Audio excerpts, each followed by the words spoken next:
Good evening. My name's Ryan Willard and I'm here this evening on a stakeout. Actually, no, I'm not on a stakeout. Let me see if you can see me a bit better if I turn the light on. I'm not on a stakeout. I'm going for a mid-evening drive as a way of decompressing from a busy day, stuck behind the computer, doing all sorts of magical CRM things, building client emailing lists and expanding the business, all like that. And where I've actually come to is where I grew up. It's the house that I was not born in, but probably from the age of 2 or so to the ages of 10 I grew up. And I grew up in this area in Purley, which is sort of in Croydon. Beautiful part of South London, so deep South London actually, it's Surrey. It's very green, it's in the green belt. And I come here as an architectural inquiry because there's something very special about the house that you grew up in. And all of us can remember the home that we grew up in. All of us can remember it very clearly, and we've got a very idiosyncratic perspective of that home. For me, I'm sure if I walked around that house, it would feel tiny in comparison to my memory. There's a particular three-dimensional image I have of the home.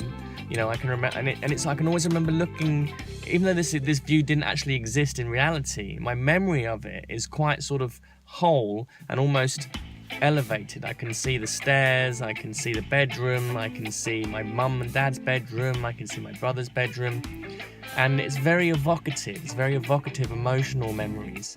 And in the same way that our psychology is built up from our formative years through having template relationships with our parents. Those are the first relationships that we have, and through life those relationships end up, the relationships we have with our parents end up getting recreated in some way or another through our relationships with other people, and becomes a very, very formative way of living. And likewise, our very early experiences of a house or a home become formative experiences for the rest of our architecture in a very kind of deep way. I can remember over here there's sort of beautiful texture to the old walls there, and there's a wall where my brother, when he was probably around 17 learning to drive, he ran it over when he was trying to back out of the driveway there, and he knocked over the wall, and there's still the wall there, and it's emotional. I can remember it. I can remember the palaver around it. I can remember running along that wall over there with its very distinctive texture. I remember the excitement of the garden. I remember the size of the house. I remember the kind of places to go and play and hide out. The garden was always a place of fascination. There was a big fence at the back of the garden where you could go into the woods and explore. And these things, these atmospheres, these emotional memories of space, for me, they come out a lot in my design. And in a lot of ways, I love courtyard houses. And even though this was not a courtyard house, there was a focal point around the garden. There was an essence of it there. And it's very interesting for us to consider what were our favourite spaces when you grew up. What was your favourite place to go out and hide in? And I often ask clients this: what was the place that they remember the most as a child that brings back, loving memories?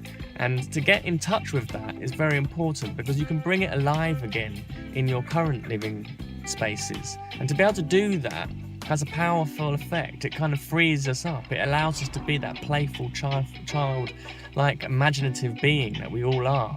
It allows us to be a little bit more expressed. So that's the exercise for this video, is remember your favourite childhood space and see and try and describe it in terms of emotions, evocative. What was it about that space that made it so wondrous?